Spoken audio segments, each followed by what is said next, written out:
नमस्ते दोस्तों। आज जो मैं कहानी आपको सुनाने जा रहा हूँ उसका शीर्षक है अधिकार की रोटी। एक राजा थे। एक दिन उनके यहाँ एक संत आए। उन्होंने राजा से अनेक विषयों पर चर्चा की। राजा ने पूछा, स्वामी जी, अधिकार की रोटी क्या होती है?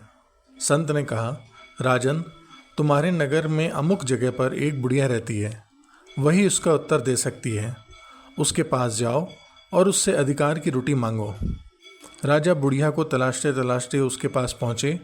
वह एक झोपड़ी में बैठी चरखे से सूत काट रही थी। राजा ने पूछा, माई, अधिकार की रोटी क्या होती है?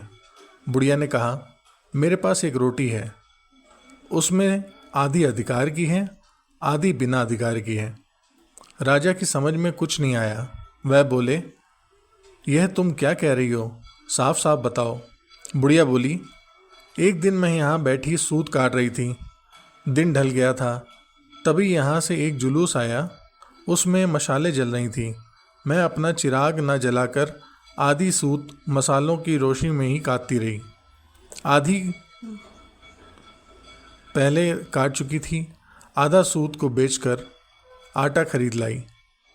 यह रोटी उसी आटे की है, इसलिए आधी रोटी तो मेरे अधिकार की है और आधी पर मेरा नहीं, जुलूस वालों का अधिकार है।